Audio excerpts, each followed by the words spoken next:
Satnam, everyone. Welcome to our Saturday morning class on Japji. Really excited. I got all of the questions from everyone, and I will do my best to answer your questions. And most importantly, I hope that each of us has a deeper connection to Japji after this class.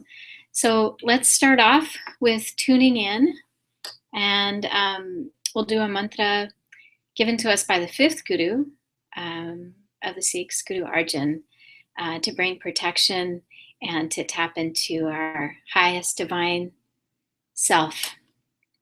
So I'm hoping that everyone can hear me and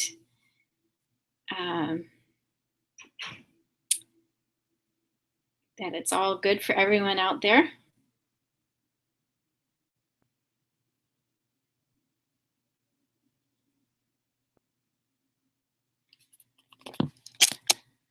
All right.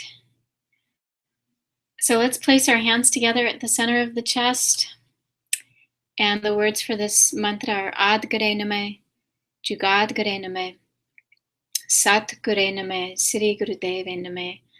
I bow to the primal Guru in the beginning, to the Guru throughout the ages, to the true Guru here and now, and great divine Guru. And Guru is that which brings us from darkness into light. All right, let's begin. Ad Gure Name, Jugad Gure Name, Sat Gure Name, Sri Gurudev Name. Ad Gure Name, Sri Gurudev Name. Ad Gure Name, Jugad Gure Name, Sat Gure Name, Sri Gurudev Name. And inhale. And exhale. Great. So Japji is a recitation, a sacred recitation given to us by Guru Nanak. And Guru Nanak was born in what is now Pakistan in 1469. And as a child and growing up, he never related to the caste system. He always saw that light of God exists within all. And he also never saw this differential in religions. Who is Muslim? Who is Hindu? Who is this? Who is that? Who is better? Who is worse? His teaching was really that the divine exists within everyone.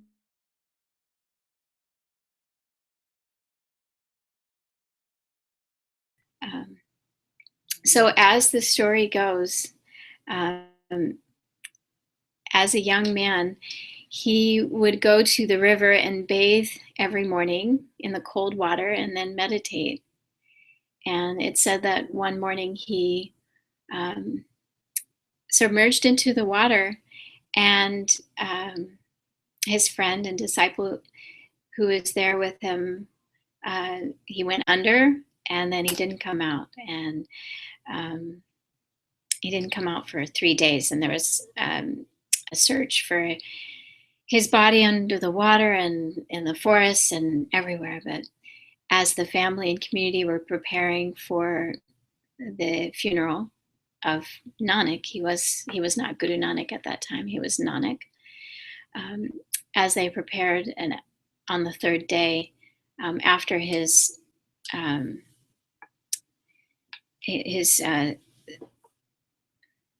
dipping into the water, he arose out of the water. And this was an incredible miracle for people at that time, and as it would be in our time as well. And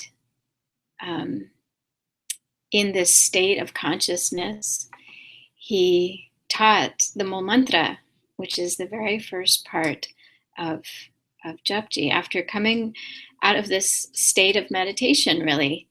And as Guru Nanak called it in Japji, called it Sachkhand. And such is the truth. Khand is the place where he was in that true place of merger with the divine. And it was in that place that he received the directive.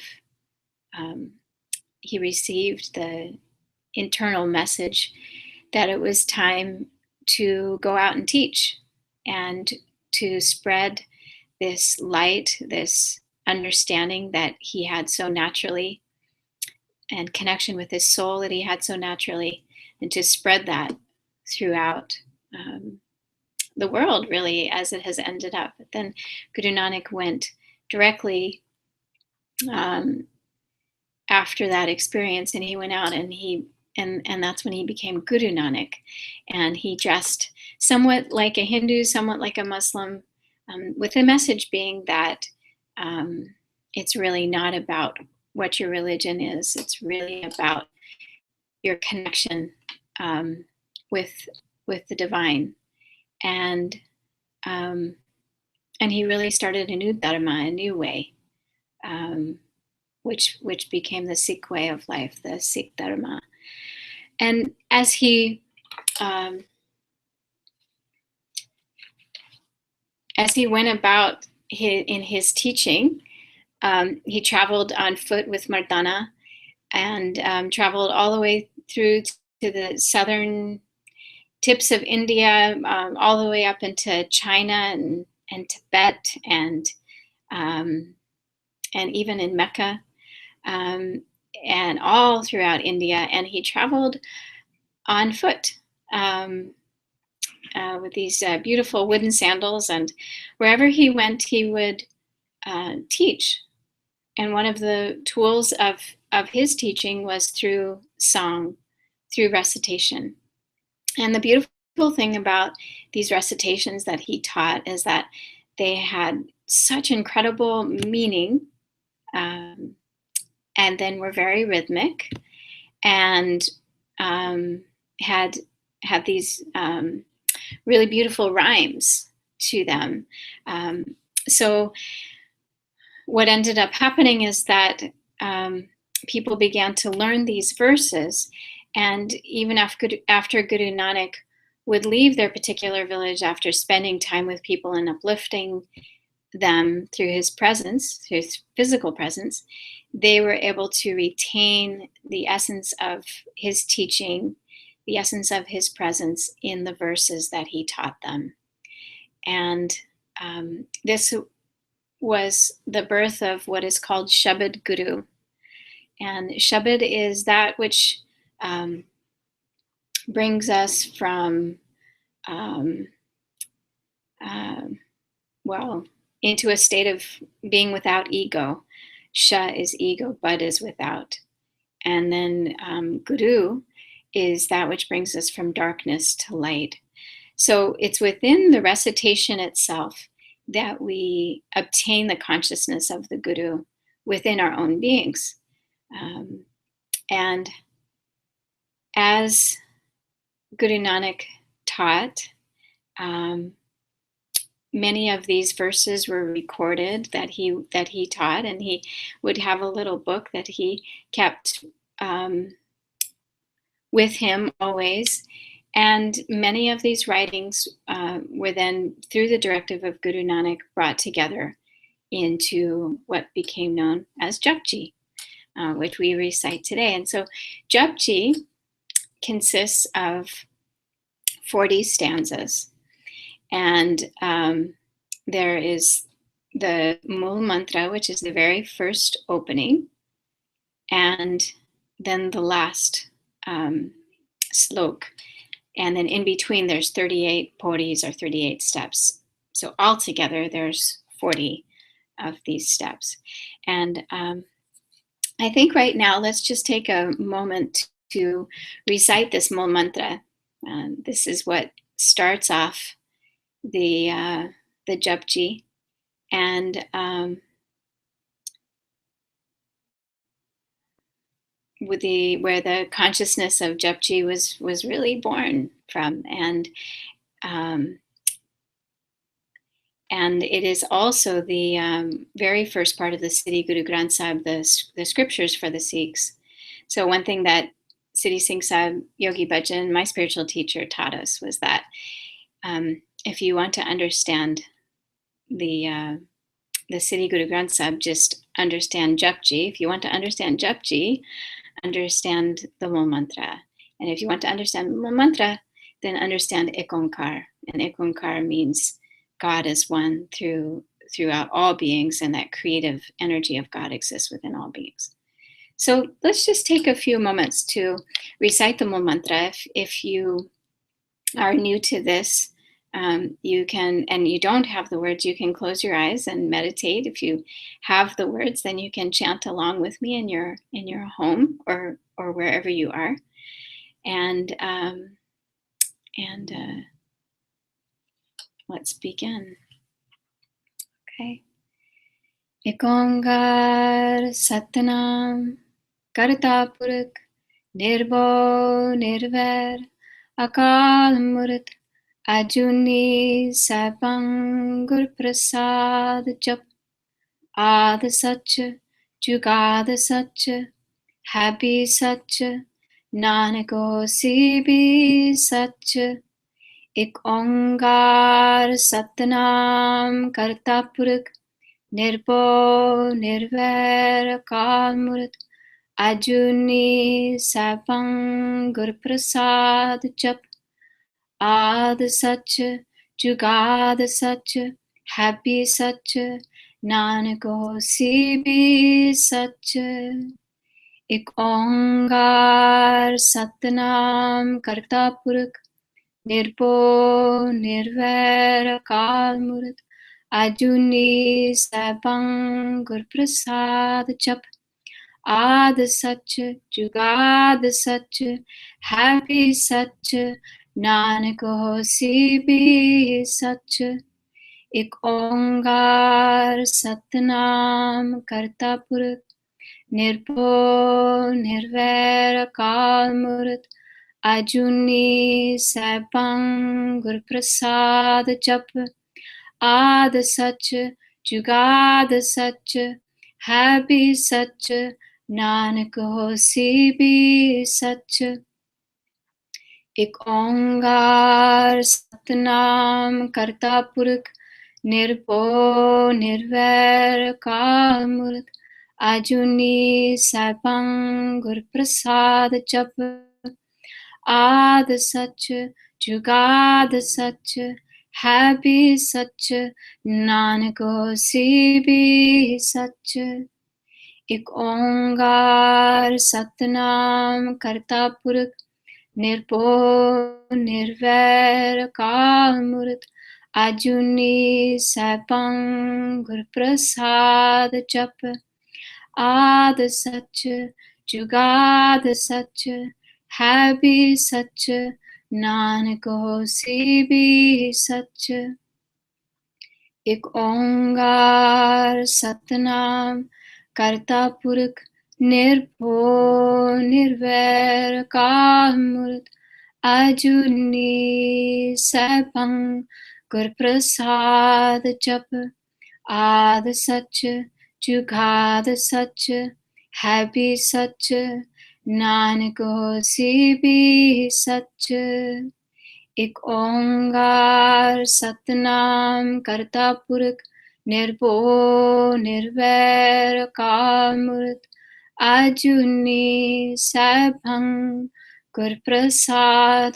Jap Ad Sach Jugad Sach Happy Sach Nanak Hosi Bhi Sach Ek Onkar Satnam Karta Purakh Nirbhav Nirvair Akal Murth Ajuni Sapang Gur Prasad Jap Ad Sach Jugad Sach Happy Sach Nanak Hosi Bhi Sach Ek Onkar Satnam Karta Purakh Nirbhav Nirvair Akal Murth Ajuni Sapang Gur Prasad Jap Ad Sach Jugad Sach Happy Sach Nanak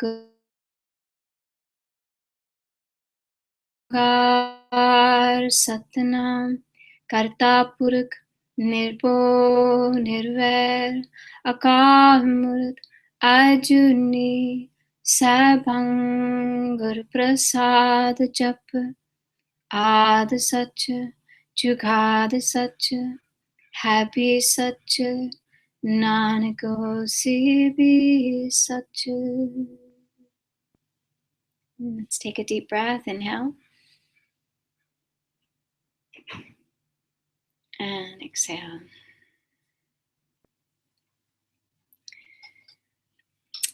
Great. So when we recite the Shabad Guru and we recite these sacred words, there is a tapping of the tongue at the roof of the mouth, and we have 84 meridian points at the roof of the mouth.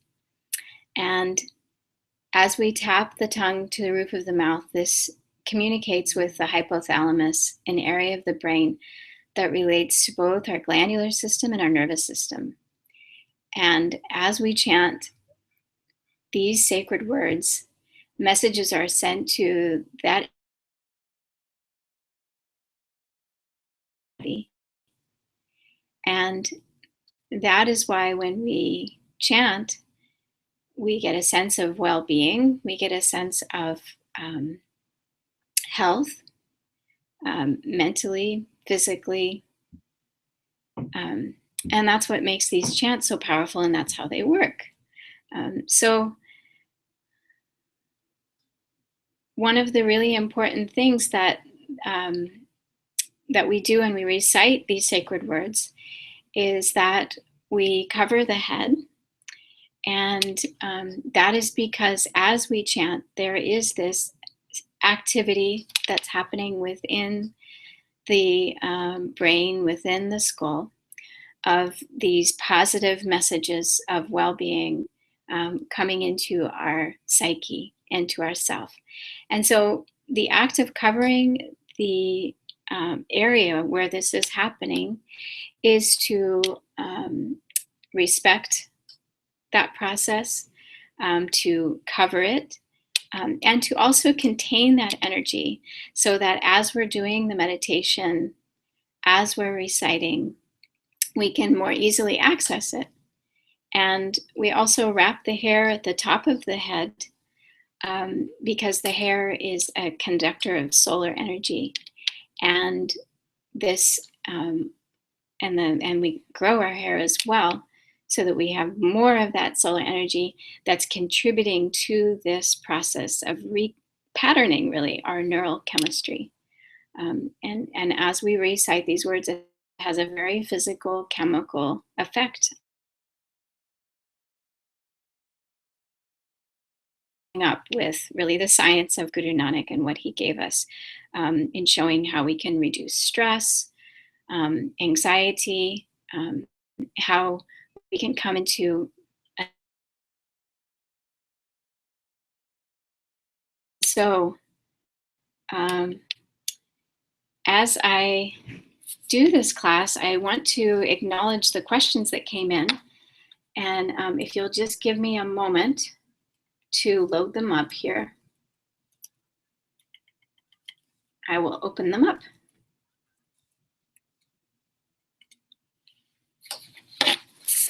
Great.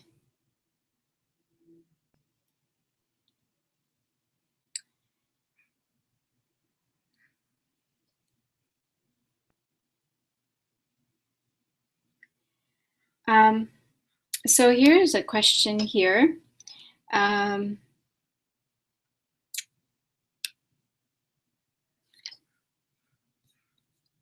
From Nam Kamalkar. And it says, what is the philosophy behind reading Japji first thing in the morning? And does it set the psyche to be in tune with the universe?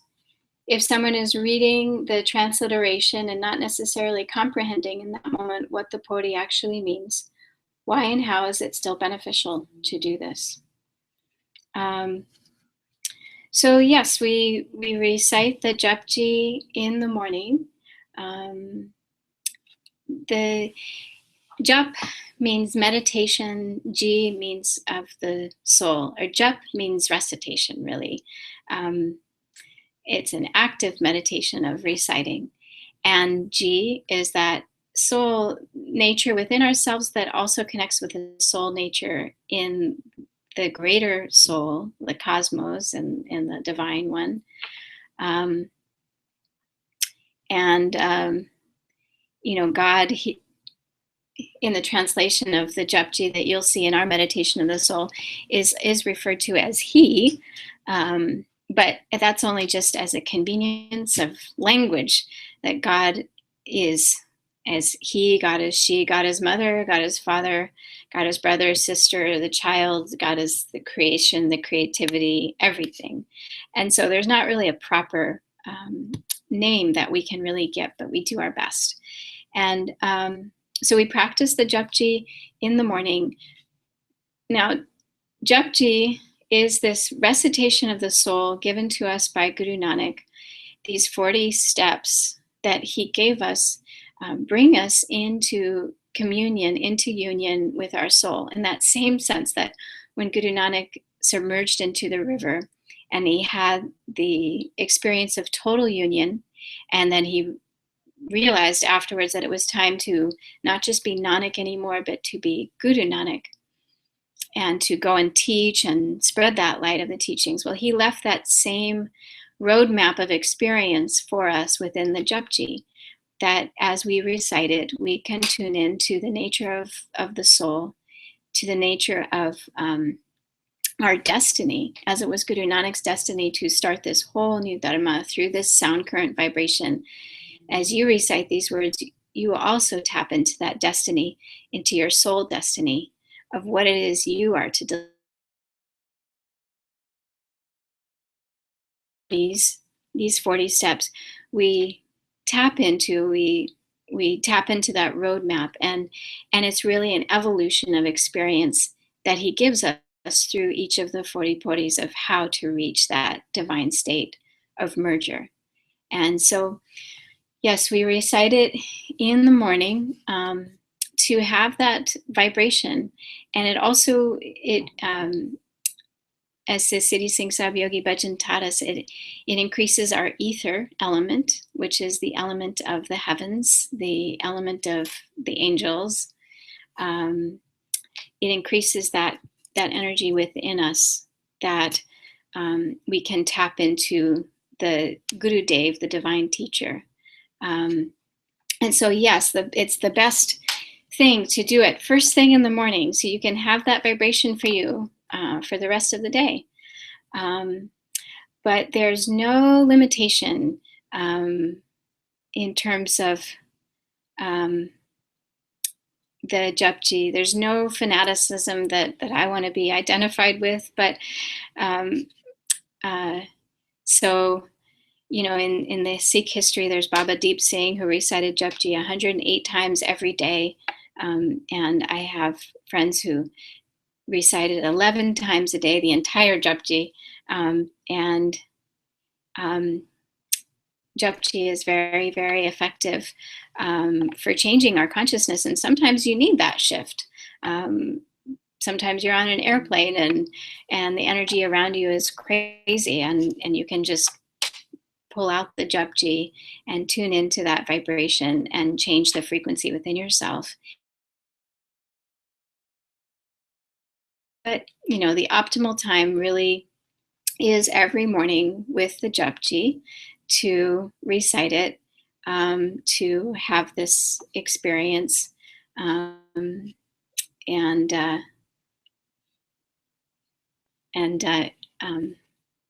have the experience every day.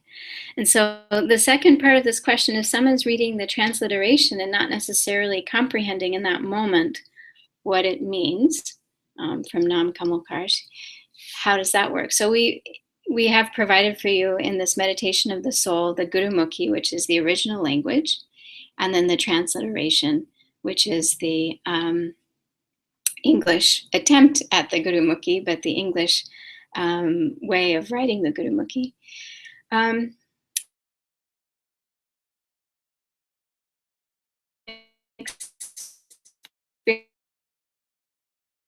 experience? Well, have experience of reciting the Japji, and the words themselves will speak to you on a cellular, change your consciousness and change the way you feel. So we're not just working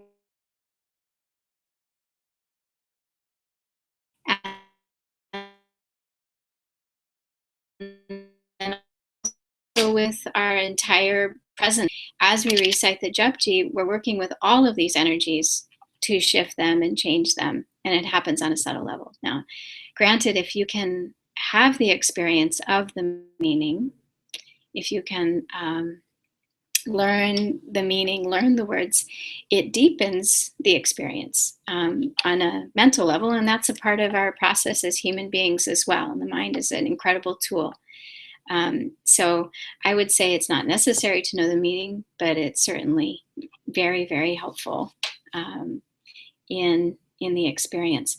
But what's happening is this effect of the Shabad Guru, the recitation, as you recite it, brings you into that vibration of the teacher, of the one who can guide you into your consciousness. And so let me take another question on that line. This is kind of fun here. Just give me a moment. Okay, this is from Devinderjeet Singh. Wow. And this is a really, really, Delvinderjeet Singh. This is a really powerful question. He's saying, how powerful is Japji?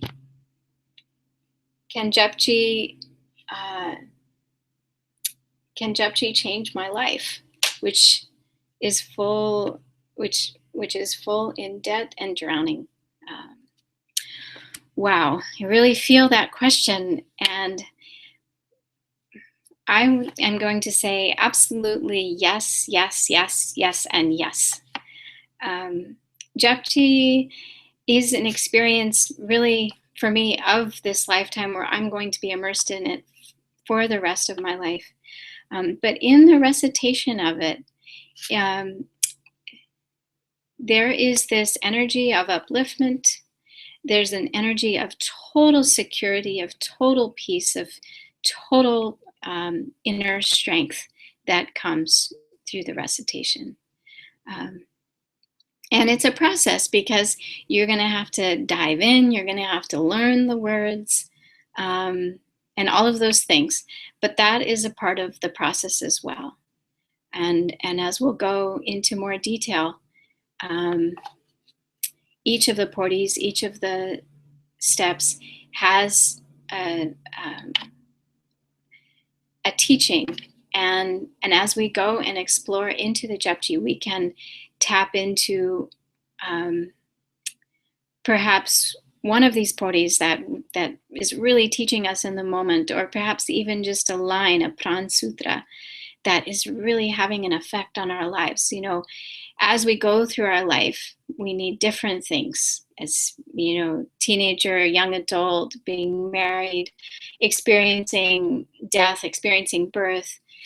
We go through different experiences. And the beautiful thing about Japji is that it covers all of those experiences, and you can zone in on a particular section at a particular time that you need help with and help in. And I will explore that a little bit later. And then you can also just recite the whole Japji and have that effect, almost like a tonic every day, that will bring this experience of upliftment. And I only say it from experience, but I truly, truly believe in it. You know, it's kind of also the intention that you put into it, and the love that you put into it. As Guru Nanak left us this incredible magic and sweetness and this incredible experience. So the more we approach it with love, with respect, the more it will serve us. So there's the act of covering the head. That's one step that you can take to really approach it in this sacred way. Another too is to keep the words off the floor. Guru Arjan, the fifth Guru of the Sikhs, really seeded this consciousness where he brought all of the writings of the Sikhs together, including the Japji, which was the very beginning introduction to the sacred text that Guru Arjan brought together. He called the Adi Granth. And he actually placed the Adi Granth on his bed, and then he slept on the floor. And this seeded within the consciousness of our minds the fact that these words are a living guru. And as Sikhs, we don't bow to a human being, we bow to these writings. And the writings are from the Sikh gurus, but they're also from enlightened masters of other faiths and traditions. And this is an important fact, an important understanding to communicate, is that there are Sufi masters, Muslim masters within these writings as well. And so it was never meant as, just for one group of people on the planet. It is in the consciousness of Guru Nanak, meant for healing for people of all walks of life and all walks of faith. Great. So I wanted to take a few more questions. I'm kind of just going through this flow here.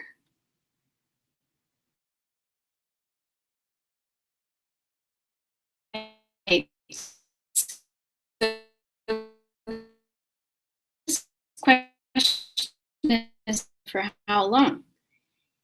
Can you describe your own experience when chanting it, and what do you feel?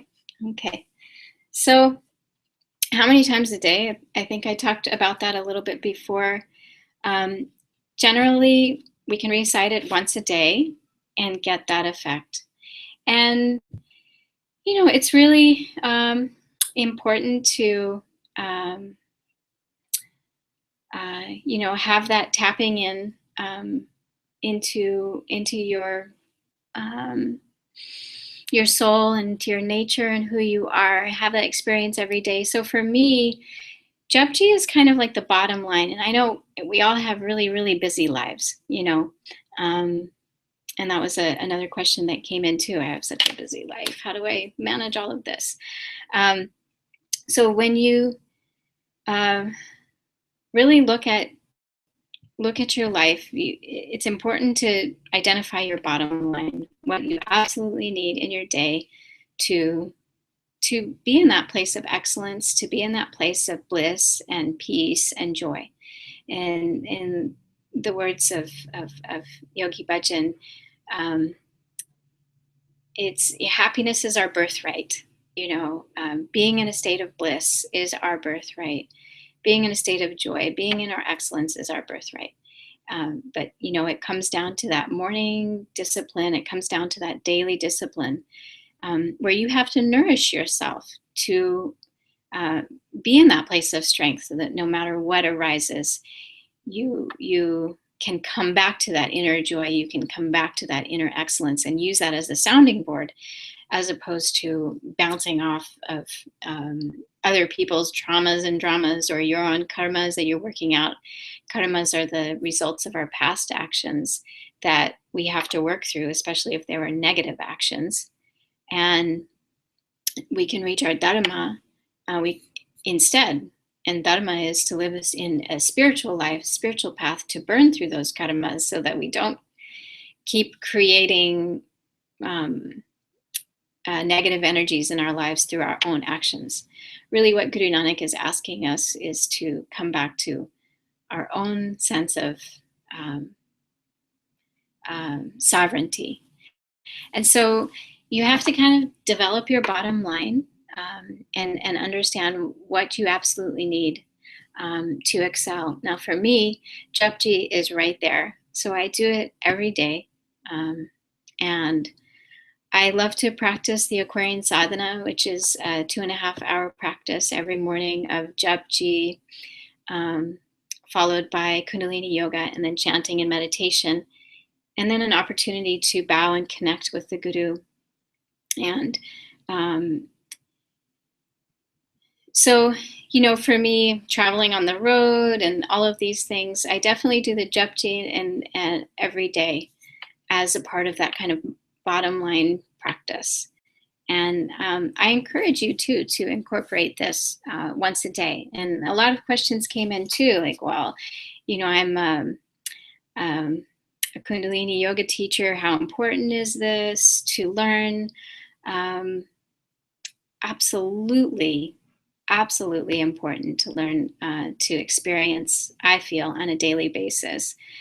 Um, and to have this consciousness within you, because then it'll help you to convey um, to the students coming to your Kundalini yoga classes um, really the essence of your soul, the essence of your excellence, um, and tap into this vibration of Guru Nanak, because Guru Nanak has so much to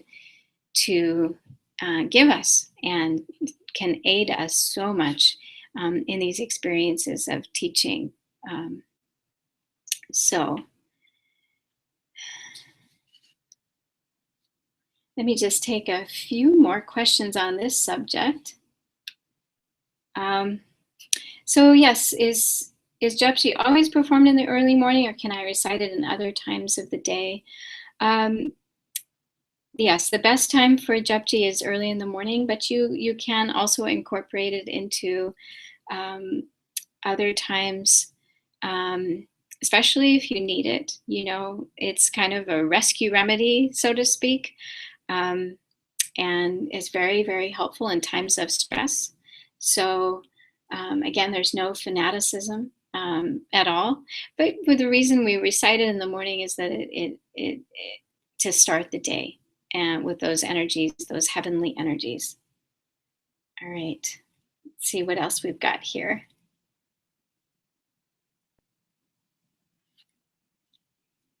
Okay, well, I feel like I'm kind of covering a lot um, of questions all at once here, so I'm not going to get to everyone's question personally. Um,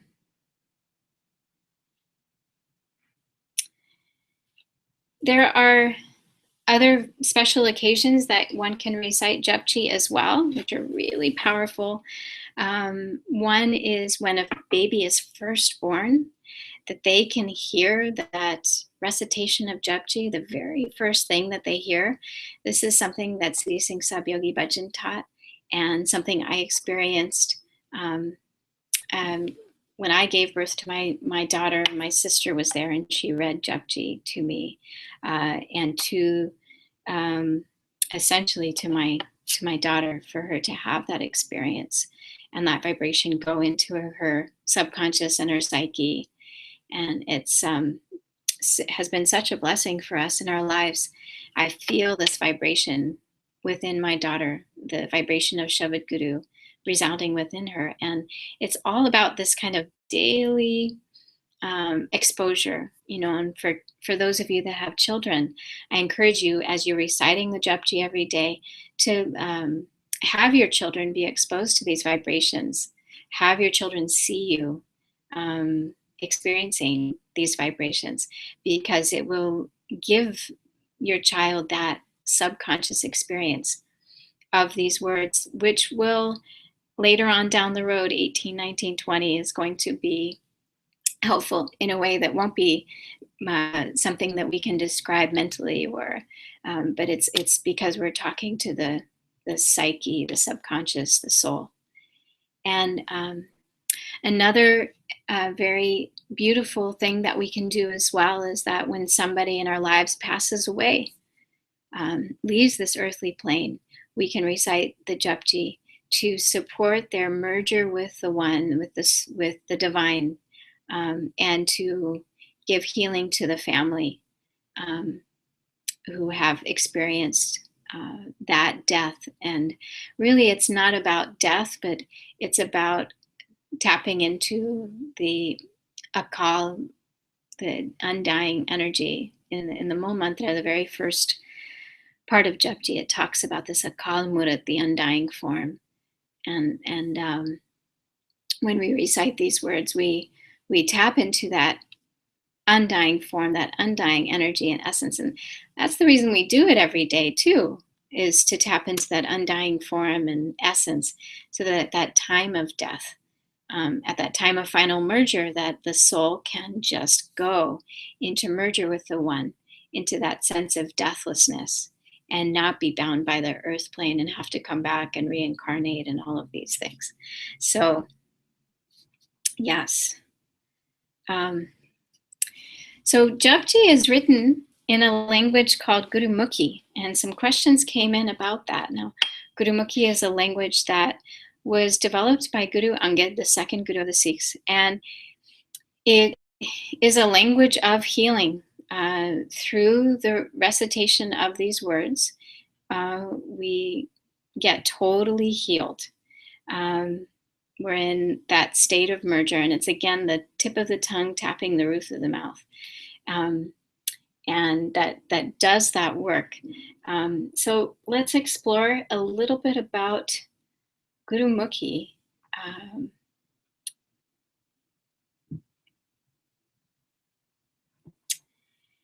Yes, so this question is from Mansukh Singh. Satnam, my question is the effect of Gurumukhi and Japji Sahib. Why is it not in another language? So yes, the Gurumukhi is a very, very effective language. It means from the Gurumukh is one who has the Guru on the forehead. Gurumukhi is the one who gives that vibration of the Guru into our being. And so these words really carry the vibration of the Guru. So you can certainly experience consciousness in English and other languages and all of these things. But this is one of those languages, as there are others as well on the planet of healing sacred languages, where when we recite, we get that healing experience. Or it's not always about healing. Sometimes it's about courage. Sometimes it's about tapping into inner truth. And this language, this experience is specifically for those positive effects when we recite. So let me take another question here.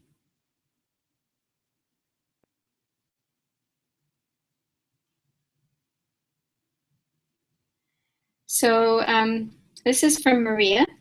Maria, thank you. Satnam, I've been reciting and listening to Japji daily since about 2 years in different versions. I can follow it, but not recite it myself. And I find different pronunciations of different artists are different. Okay, well, yes. This is a really good question here, because oftentimes I've witnessed people, because they're not familiar with the Japji, they'll just put on a recording and meditate to it. And yeah, that's really beautiful and all of that. But the effect of it is happening through the recitation. So by listening to it, you're not affecting your physical chemistry in the same way. You're not affecting your physical chemistry as strongly. And so this Japji is all about reciting, and it's not about somebody else's voice. Hearing your own words, or let's say, I shouldn't say your own words, the importance of hearing your own voice recite these words is a way of communicating to your psyche that, yeah, it's time to change the vibration around here. It's time to tap into divinity. And nobody else can do that for you. You really have to do it for yourself. So that's why we created this Japji learning tool, which has a call and response, line by line. One line of Japji is recited, and then you have the opportunity to repeat that line, so that you have the opportunity to learn the Japji in this way. And you can go through the whole Japji, this recording. It takes about 55 minutes to do it. We're line by line, and it's done this way. And my good friend Himmat Singh, who has beautiful pronunciation, does the call, and then I do the response. And you can chant along with me as I do the response. And I really feel that if you do this practice 40 days of this call and response recording, that you will be able to recite it on your own. And so that's really my goal with this Japji learning tool, is to help people recite it on their own, to have that experience of the Jap.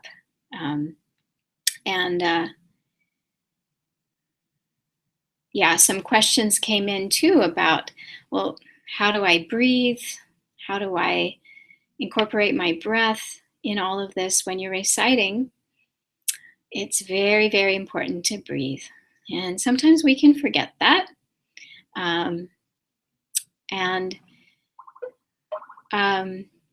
What you can do is, as you're reciting, I wouldn't recommend going so fast that you can't breathe. So you can evaluate and say, well, I got to breathe. I've got to have a full breath with these words. And so, slow it down, slow the recitation down so that you can have the incorporation of the breath. Because the breath is the Pavan Guru. Pavan is the air, and Guru is the teacher. So you can strengthen the experience of these words within your being by tapping into the breath and allowing the breath to guide you. This is a very, very powerful thing that you can do. And one of the things that I do is, if I can take a breath through my nose, in between the lines, then I'll do that if it feels relaxed. But oftentimes I'm just taking a breath through the mouth and doing the recitation. But yeah, take a moment to really sit with yourself and evaluate, am I incorporating my breath? So let's do a little example of this. We'll just do the Mul Mantra. This is the very first opening of the Japji.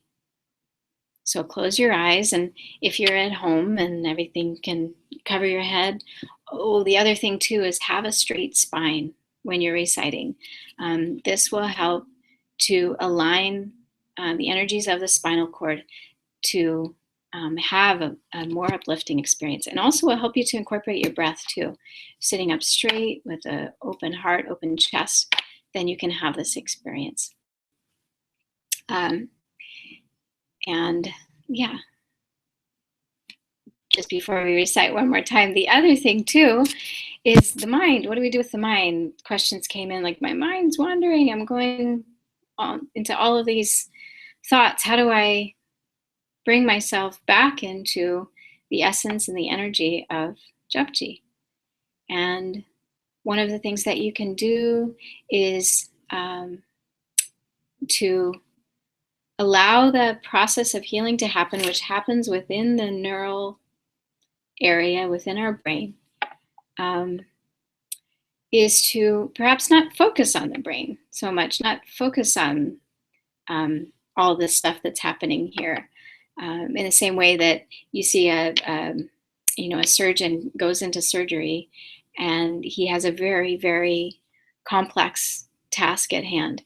So the Shabad Guru is working to really heal within us in this neural way. And one of the best things that we can do is, instead of kind of getting caught in that energy and going into thoughts of the mind and the brain, we can expand out to the beings that we are, to allow this healing process to happen. And so as you recite it, you can recite it from your navel center, and so just taking that energy away from the mind, coming to the navel center, and also expand out with a straight spine, and feel the recitation in your aura. Feel the recitation in your fingers and your toes. Feel it expand out beyond just this mental vibration and frequency. And that takes practice, my friends. You have to just practice every day, letting go of the mind, letting go of the mind, letting go of the mind. Let's just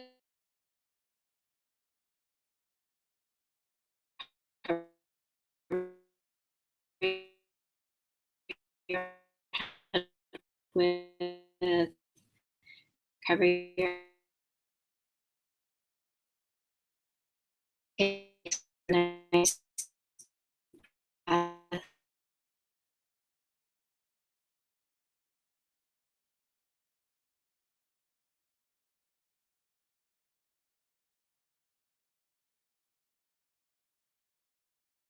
आद सच जुगाद सच है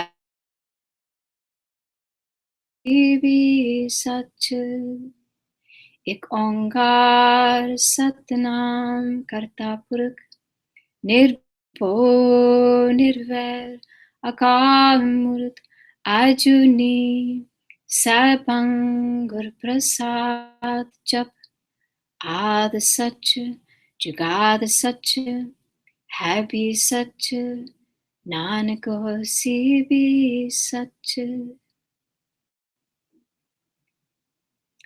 Good, good. So as you can see, I'm incorporating the breath.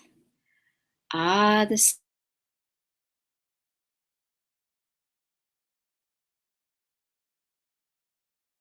Nanak hosi bhi sach. So you can think of the recitation is your exhale, and then you take these kind of graceful breaths in a relaxed way in between.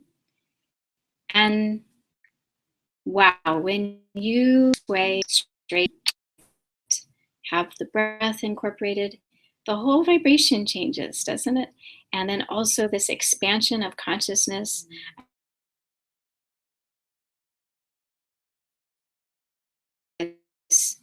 I am a vehicle of the divine. This body is a temple of the divine. This body is here to carry the vibration.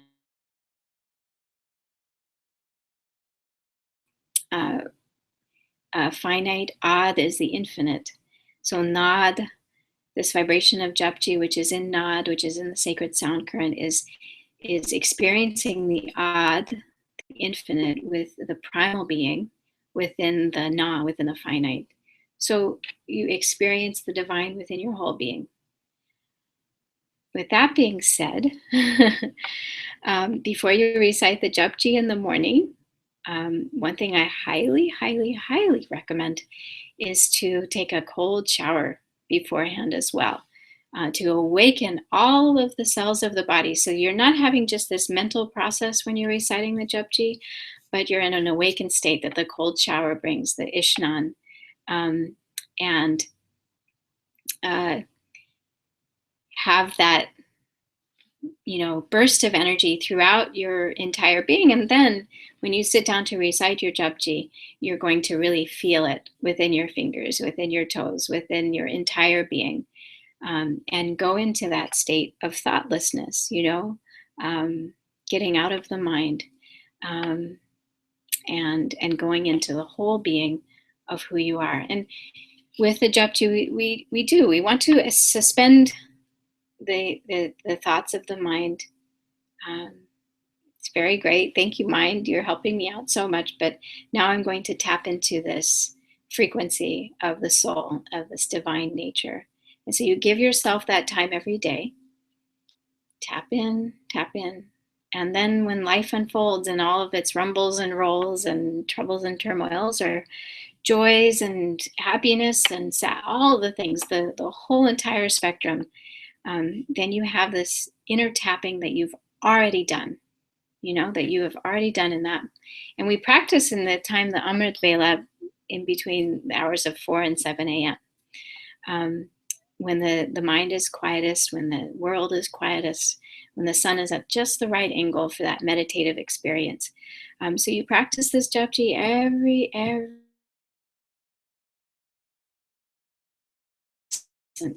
the experience,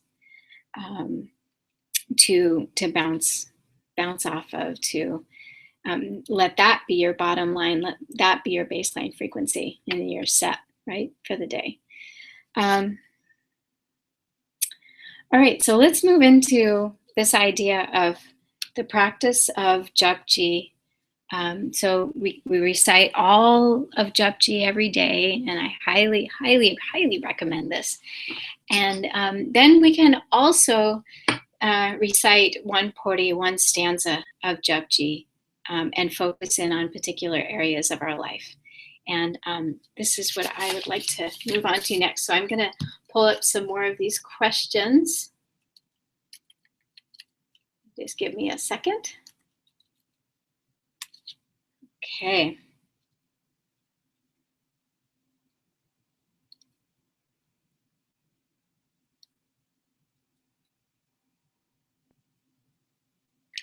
All right. So this is from Hari Karan. And the question is, Satnam, at my training sessions, it was mentioned that the different parts of Japji can actually be recited alone, especially if you would like to work on something in particular, like patience, knowledge. Exactly how does this work? And how can it be incorporated into daily practice? All right, so yes, Japji as a whole is this tonic. It taps us into that journey which we have to take to go into merger with the one, and it is a roadmap to that experience. And within that roadmap, you may need particular area with you may need help in a particular area, and so the Siddhi Singh Sahib Yogi Bhajan shared with us that we can recite one pori a day, 11 times a day, for that extra help, extra boost. It's kind of like if you go to the doctor and the doctor gives you a tonic that says this is good for your overall health, and that is the whole Japji, and it's absolutely, I feel, totally effective. And then say you need particular help with a particular challenge that you're having, so you each pori acts like a tincture, so to speak, for focusing in on an area of your life that you could use a little extra help in. And so in the Japji daily practice learning tool that we created, we've listed all the effects of each of these poris, which the effect was compiled and brought together by Siddhi Singh Sahib Ji Yogi Bhajan and his wife Bibi Ji Inderjeet Kaur, and in such a beautiful way. And I'll share with you some of these poris and the effect that they have.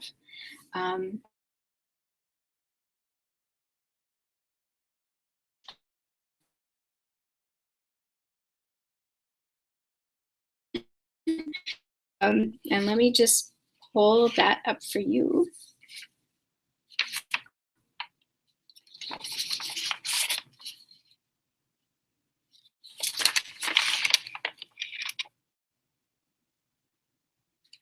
All right. So this is the Bhugat Gyan Dhyapandaran Gat Gat Vajenat. This is the 29th pori of Japji. And the 29th pori of Japji is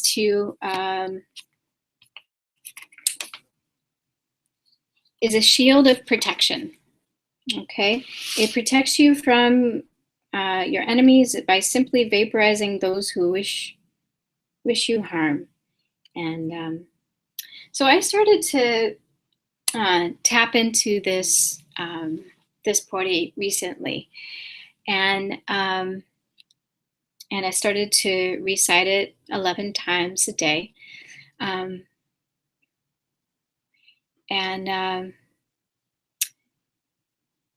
because there was this energy out there in the universe of slander coming in, and I was feeling it, and I wanted to, how do I work with this energy? How do I, how do I work with it?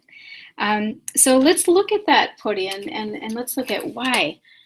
Why does it have that particular effect? And so I'm a student of Japji as well, so I'm doing my best here to transfer all of this experience. But so the words are Bhugat Gyan Dya Bandaran Gat Gat Vajahnat Apnat Nati Sabjaki Riddh Siddh Avarasad Sanjog Vijog Doe Kar Chalabe Dekhe Ave Bag Ades Tise Ades Ad Anil Anad Anad Juga Juga Eko Ves. So then if you were reciting this 11 times a day, then it would be something like this. Again, sitting straight spine, heart open, eyes closed, and then chanting. Bhugat Gyan Dyapandaran Gata Gata Vajahnad Apnat Nati Sabjaki Riddh Siddh Avarasad Sanjog Vijog Doekar Chalave Deke Ave Bag Ades Tise Ades Adanil Anadanat Jug Jug Eko Ves. Great. So then you would recite this a total of 11 times, just like that. So that was one time reciting, and then you would do it 10 more. And as you recite, the vibration of these words speaks to you and changes the vibration. So yeah, say somebody is sending this kind of slanderous energy vibration your way. Well, it's not really slander if you're not hooked into it. If your internal being is able to process that energy, to heal it, to let it go, then it's not really slander. Nobody can really touch you. There's nothing that can come your way. And how does this happen? What is the gift that Guru Nanak is giving us? And let's explore that a little bit. Recently, there's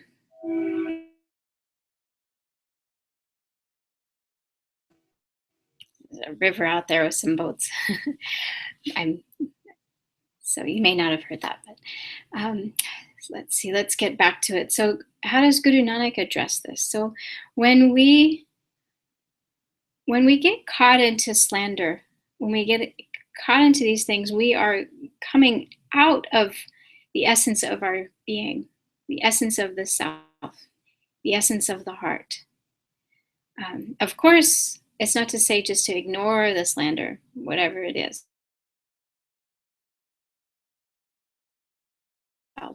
And many of us may be in that experience of being outside of ourselves. And when we're outside of ourselves, we're more prone to the effects of slander. We're more prone to the effects of emotion. We're more prone to the effects of circumstances of life, the good and the bad, and all of these things happening. When we're outside of ourselves, when we're not in that internal place of peace, then we're more prone. Then we get caught, and then we're, as the Siddhi Singh Sahib would often say to me, spread thin like a pancake. And then when you're spread so thin, then anything can just wipe you out, right? So how do we get into that place of strength? And it's in this poti, it tells us. It says, Bhugat Gyan Dya Bandaran. Bhugat is enjoyment. Gyan is wisdom. Dya Bandaran, kindness.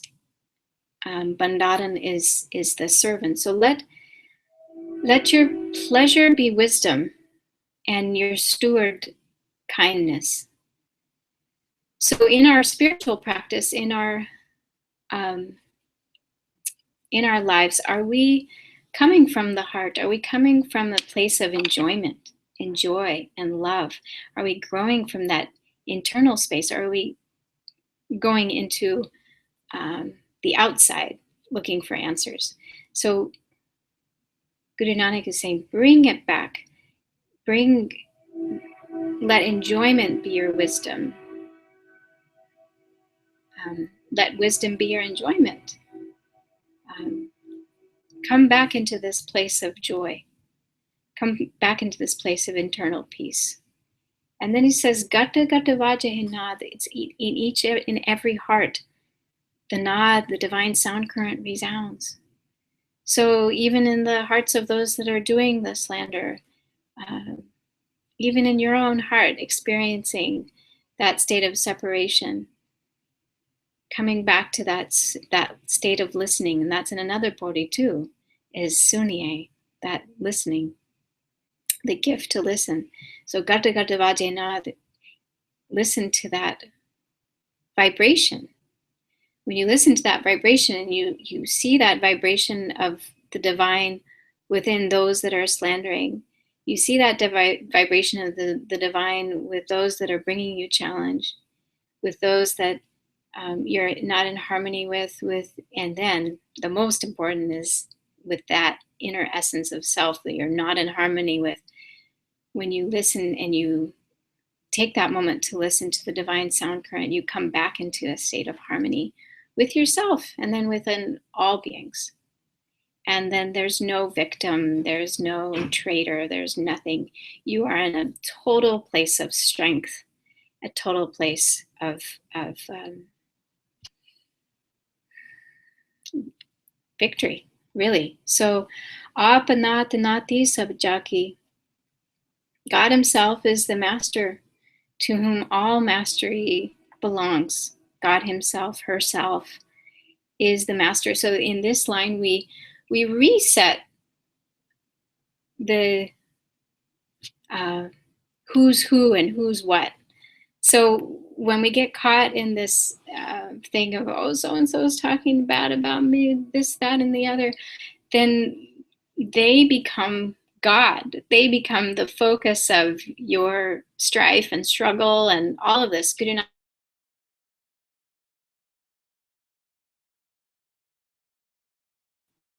God is God, and he resets the authority, so to speak, of who's in charge here, and who's in charge here is that vibration of the divine, the vibration of God, which vibrates within your own heart, and it goes back. Can you be in touch with your own heart? Can you find that enjoyment that grows from your heart, that is who you are, so that it manifests into your life, into all that you do and all that you experience and your work, so that you are in existence with the divine one in yourself. So when the time of trouble comes, you're not in ego, you're not spread thin, you're not somewhere where it's not in resonance with your being, your vibration. You're in a place of strength. And that comes from the seed of knowledge and awakening that it is truly the divine one who is in all beings. Then he says, Guru Nanak says to us, Riddh Siddh Avara Sad, wealth and powers and other delights. So when we are in this place of strength, all the wealth, all the things we need, we don't have to run after. We don't have to make grand, elaborate business proposals and marketing plans and all of these things. When we sit in that place of recognition of the divine, then all works, all things come to us, all wealth, all knowledge, all power. And then he says something really beautiful. He says, Sanjog Vijog Doi Kar Chalave. Sanjog means union, Vijog means separation. Doi Kar Chalave, this is all your play. So there's some that are in total union with the divine, and there's some that are totally not. And in recognition of this is all the divine play, it's like saying it's an affirmation to say, well, yeah, you know what, it's okay. It's okay that so-and-so is not really in their highest self and they're kind of talking bad and this, that, and the other and challenging me. Or let's say so-and-so is me. I'm not in this state of harmony, or I'm not in a state of my own consciousness. The first, very, very first step for healing to happen on this planet, whether it be healing within ourselves or the capacity for us to create the vibration for others to heal, is the recognition. Is the recognition of, oh, Sanjog, Vijog. Okay, Sanjog, you're in union. Vijog, you're not. Or Sanjog, I'm in union, and Vijog, I'm not. The very, very first step to our healing, to any chance of merger with the one, is the recognition of that play. And Siddhi Singh Sahib Yogi Bhajan used to say, life is just a movie. You got to sit back, like you go to a movie theater and you get your popcorn and your Coca-Cola and you watch the movie. In some ways, when we're in these situations of stress or turmoil, hey, wow, if you can just sit back and look at the play of it all and look at the story of it all, and then this allows for the space. It allows for the space for healing vibrations to open up in the universe. And then he says, Leke ave bag. From what is written on the forehead comes the destiny. So no matter what challenge you may be facing, you have that destiny written on your forehead. By tapping into the heart, tapping into the soul, you can reach that place. Ades to se ades. And this is the key. This is the key instruction. I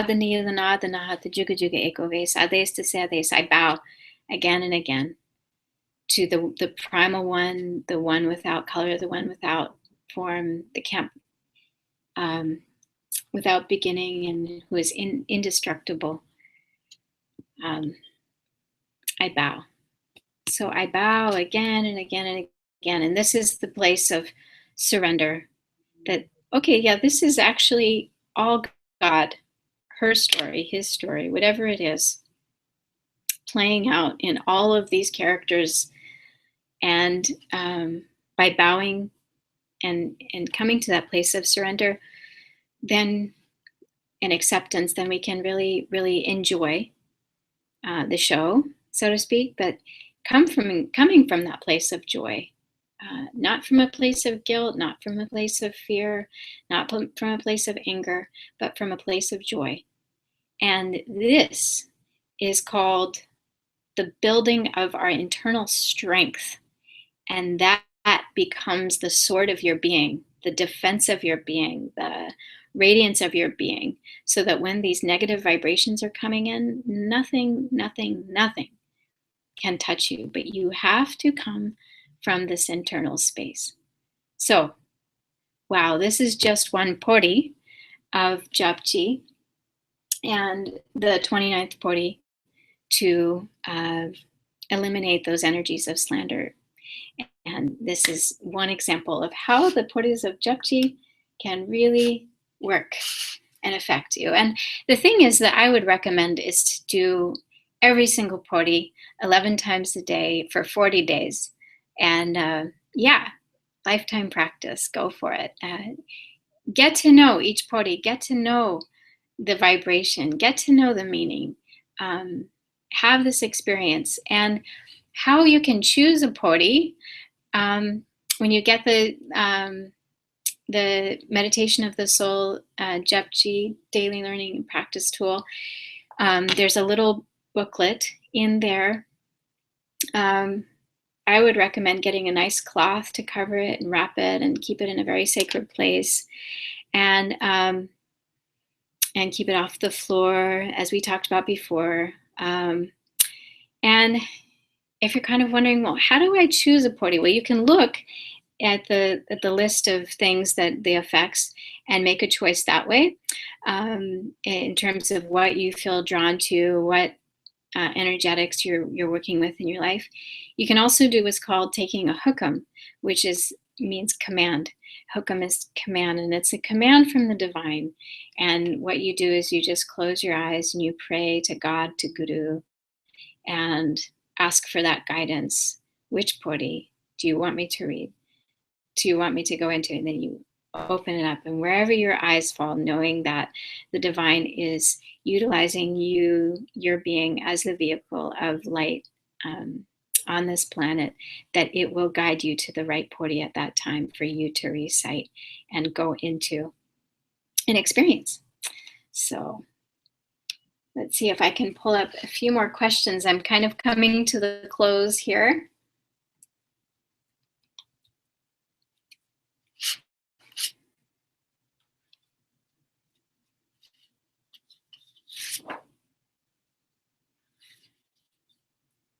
All right. Oh.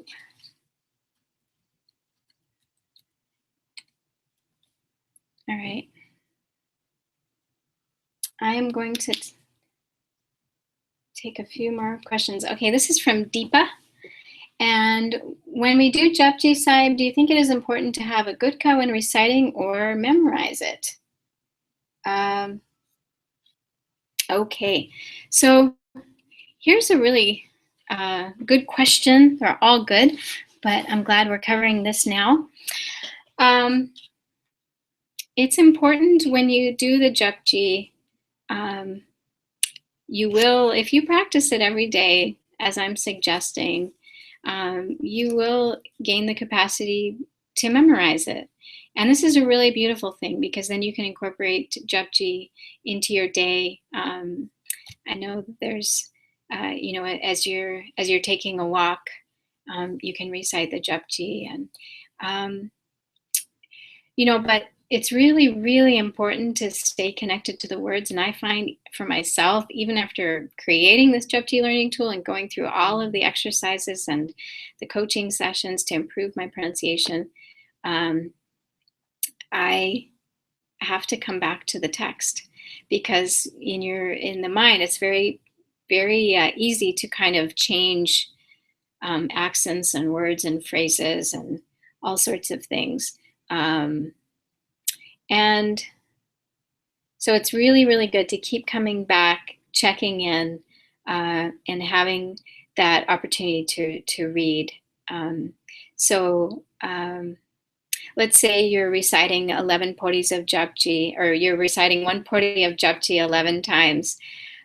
You could, and you get to that point where you've memorized the podi.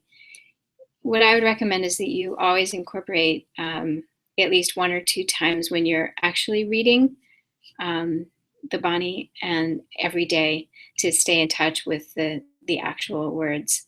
And then the other times, if you're so inspired, you can memorize it. Some people asked some questions about rhythm, and let me take a few of those. This is from Kathy. She says, I have heard that the rhythm used when saying Japji is just as important as the pronunciation, and might even be more important than understanding the English meaning of the words being spoken. Certainly the rhythm is really important. There's an intrinsic rhythm, as you will notice when you get into Japji and you recite these words.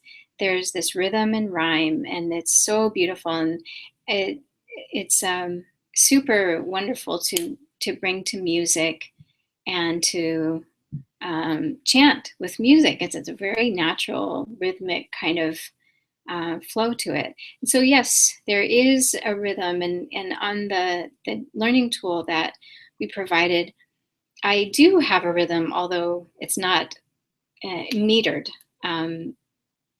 but it's a kind of a heartbeat rhythm, I would say, not in a literal sense, but so not in an exact rhythmic sense, but I am keeping a certain kind of pace and vibration. And I encourage you to find the pace and vibration that works well for you, that works well for your community or your family, as you recite. And yes, there is definitely a kind of pulse to it. And I really, really highly encourage you, if you have the opportunity to learn Gurumukhi. I know that's maybe many steps down the way for many of you, but Gurumukhi is a language of rhythm, and it's a language of it really that celebrates this kind of rhythmic flow. And so, if you learn the Gurumukhi, you can have perhaps an experience of how this language works in a rhythmic sense. And we're working, there was a question too, are you going to create more learning tools for the other banis, like Kirtan Soila, the evening prayer, and Vedas? And I certainly would love to. And I also am very passionate about working with my friends and brothers and sisters to help bring out the language of Gurumukhi for people to have access to this rhythm. I wanted to talk a little bit about some of the pronunciation things, since we have this opportunity online. And there was a question that came in about that. Let me just pull that one up. Okay, this is from Gyan Dev. I would be blessed if you could clarify how the tongue is curling to upper palate with certain letters and how correct pronunciation is affecting you. Okay, so again, learning the language of Gurumukhi is probably the best route to go, but in the interim, we have the transliteration and a few kind of key things to keep in mind. So whenever you see the letter R in the Japji in this transliteration,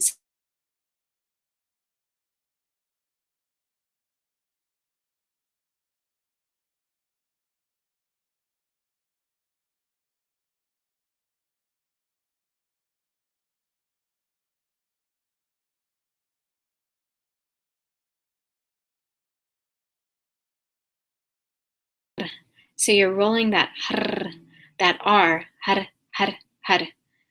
Or for another example is Wahe Guru. So that R is being rolled. And this is very, very effective in bringing forth the experience of sound transformation through sound. Another one that I wanted to just talk about is in the transliteration system, you'll see a few words that have letters with a line underneath, specifically an N and an R and a D and a T. And this is these are called retroflex letters. If you learn the Gurumukhi, you'll learn more about them, but instead of saying tata, let's say, you would say tata. So the tongue is a little bit back, tata, as opposed to this wouldn't be the one, it's just a tata, a dental T, so to speak, but the retroflex, tata, is back. So then it happens like in such khand. So that's what a term that Guru Nanak teaches us about, that ultimate union with the one that is in the true home of the one. Such khand, such is truth, and then khand is in the place, the true place is in that merger with the one. So khand. So then I'm saying dada. I'm not saying dada regular. I have the tongue back, dada. So khand, khand, and so it becomes such khand. So you'll see some of those retroflex there. Another kind of important one is you'll see the letter V or you'll see, and W, as in like Waheguru. And in Gurumukhi, there's no real V and there's no real W. It's a mixture of both. And in the transliteration, we kind of do our best to use whichever letter seems to fit the best. But you would say Waheguru. So you see it's a ba and a wa combined Waheguru. Vaheguru. So we have combined the two of them together.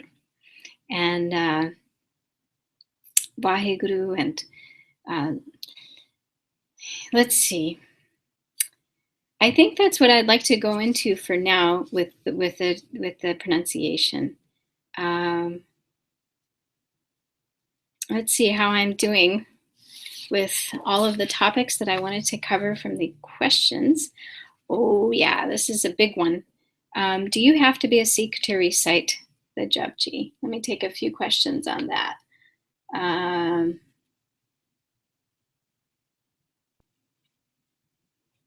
All right, this is from Stephanie, and she says, I have not been baptized Sikh, nor do I have a Sikh name, but every time I hear Japji or recite it from the first word, my entire being feels calm. I feel loved by the universe, and I am compelled to continue reciting. I am a bit mystified by this and wonder, should I continue reciting even though I'm not a Sikh, but feel so very connected to this practice and have followed Yogi Bhajan for many, many years. Thank you for your beautiful chanting and teachings. Okay. Well, certainly, as Guru Nanak traveled and he taught people of all walks of life. And he wasn't about trying to create the biggest religion and collect the most Sikhs and all of that. He was really about bringing people into their consciousness. And, the universe is our world, our planet is made of people of many different walks of life. And so when we really go to the essence of the Guru, the essence of the Guru is to serve all beings.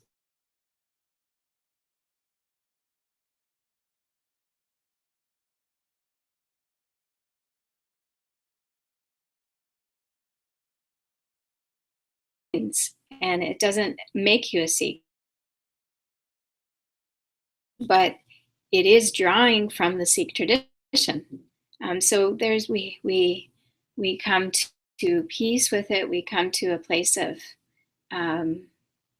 understanding and respect. And so you're covering your head, you're sitting with a straight spine, you're keeping the words off of the floor, you're showing basic respect to the tradition.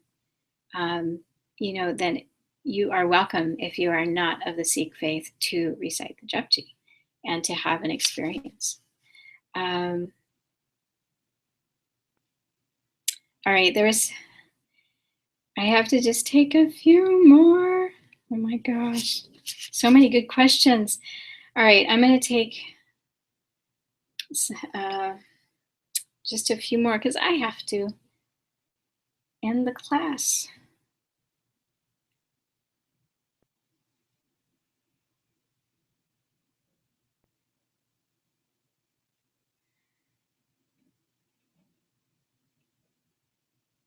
All right, so what is the best way to learn this beautiful prayer? This is somebody named Japji. That's pretty cool. What is the best way to learn this beautiful prayer, and how to best master its pronunciation, and the best way to get its actual impact on consciousness? So, the best way is day, every single day, bringing this vibration of Japji into your life.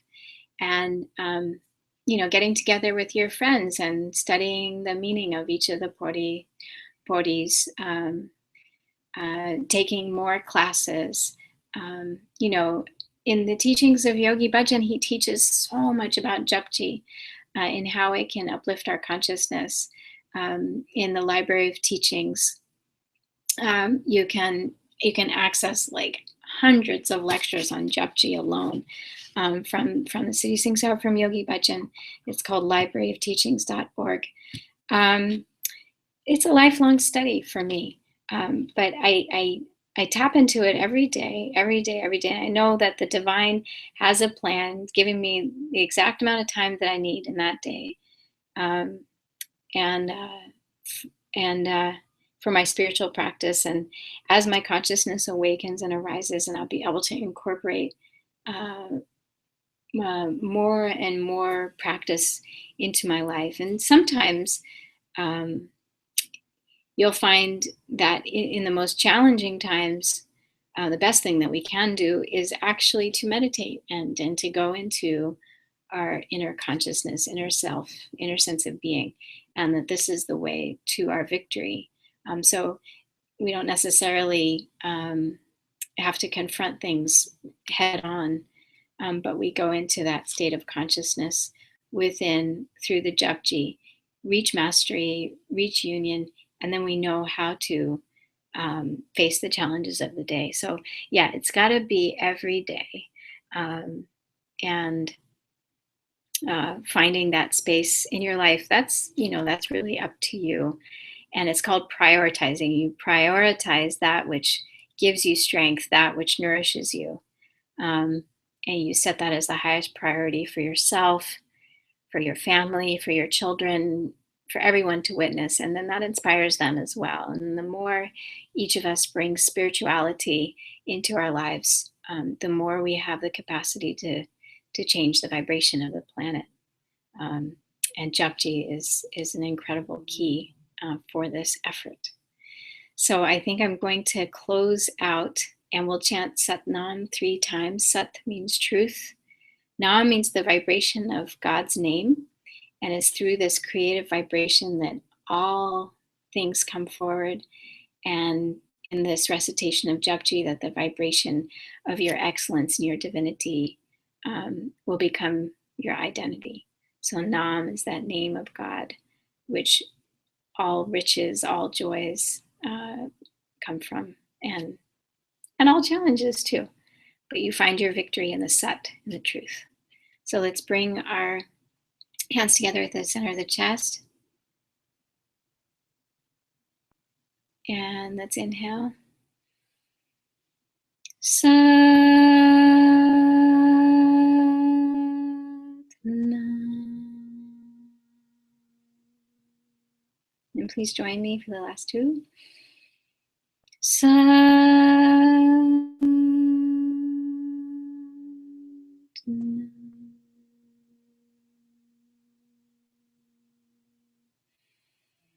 Sat Nam.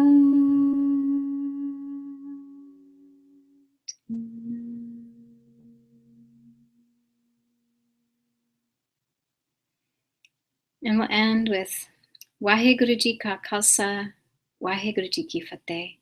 This means Waheguru, the Khalsa, those tapping into the purity of consciousness within themselves and within all beings, belong to Waheguru, belong to God. Waheguru Ji Ki Fateh, and victory, Fateh, belongs to God. So God bless you and your effort to live in purity and consciousness. Satnam.